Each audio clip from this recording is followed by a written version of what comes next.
Alright, I've drawn most of the sketch already, and you can see me rotating the canvas around. Sometimes it's easier to get at certain angles that way. I'm just sketching in the values of black and white. It's important to determine where your light source is when you first start your painting, and I've decided it's going to be to the side right above the mountain.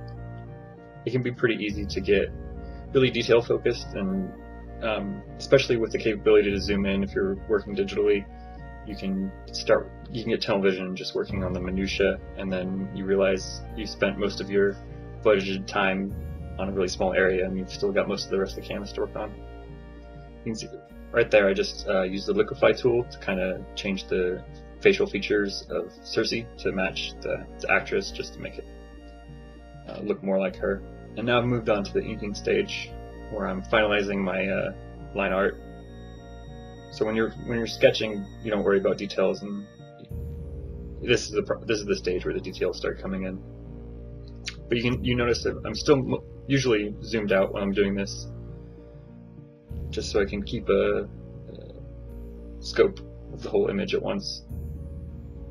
For inking, you want to set your tablet settings to make the tip feel more towards soft, because the goal is to not have too much transparency in your solid black inks. And then the brush I use is one of the default ones in Photoshop. It's kind of a rectangle at an angle. It's kind of shaped like this.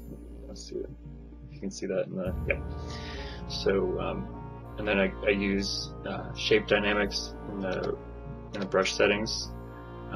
You can set the size to be pen pressure, and the angle jitter to pen tilt. And that way, your brush stroke angles, but with the tilt of your pen, kind of simulate a real pen. When I'm not inking, I use transfer on. When I am inking, uncheck transfer and use smoothing too. That's fine. Those are most main brush settings I use.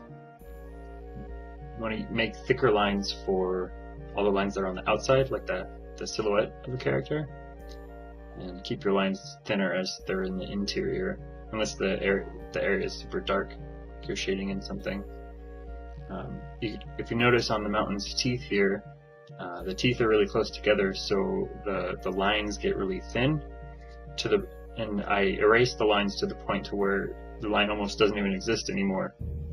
And so it's just a suggestion of a line at that point, because you have the bottom and the top lines funneling and suggesting a line connecting in between those two bottom and top parts.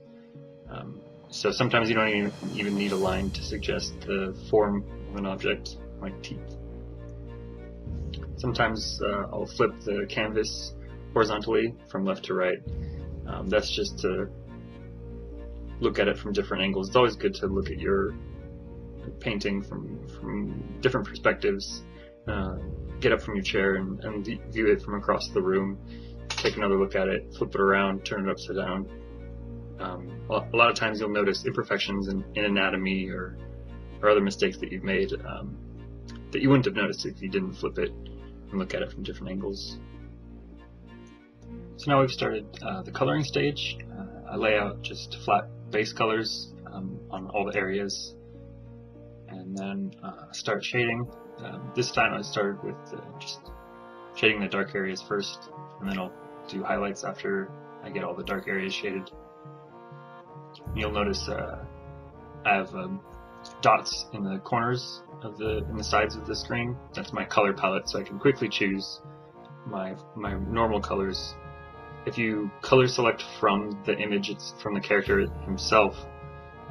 If you have other layers that are messing with that color, like if you have a multiply layer or a screen layer that's changing the actual color, sometimes you might forget that you have those layers on that's affecting that base color. And I always you don't have to, it's not necessary, it's just I got in the habit of using those color palettes because I kept accidentally selecting the wrong color and I couldn't figure out why I was painting a different color than the one I selected. Here at first I thought I was going to paint hair all over the chest of the mountain, you'll notice the white highlights on the side of his chest. I started doing that, and as I got further through the process, I decided I wanted to look more like a comic book, and couldn't get the rest of the chest to look right with hair, so I just kind of gave up on it. Not a big deal. Some artists, especially amateurs, will often just use just straight black to shade their image, to darken areas, and just plain white to brighten it. And that's a mistake. You should also focus on hue and saturation. So when you're picking your colors for shading, you should don't just move up and down, but also left and right for saturation.